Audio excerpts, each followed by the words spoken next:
یک داغ دوالای ما شخصیت های مهاجر و مسافر آمده است. ببینه که در غریبی ها چقدر برنج و دشواری ما جان میدهیم. متاسفانه هر شخصیتی که در اینجا وفات کرد شکمی ویا چاک میکنند، درونی ویا یعنی خالی میکنند. این یعنی آزار و درد این میت احساس میکنند.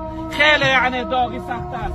اکنون وقتی زیاد نگیریم، دعا کنیم که خداوندی بزرگوار سفری دور و درازی را آسان بگردان. پروردگارا این مرگ غریبی را برای این ما مرگ شهادت بگردان. پروردگارا زبانی های جواب منکر و نکیر گویا بگردان. پروردگارا بار الها در برابر این مصیبت برای اهل بیت فرزنداش صبری جمیل ثوابی بزرگ نصیب بفرما. پروردگارا خانه قبرش خانه عروسی بگردان. پروردگارا آخرتش آباد بگردان. پروردگارا قبرش باغ از باغهای جنت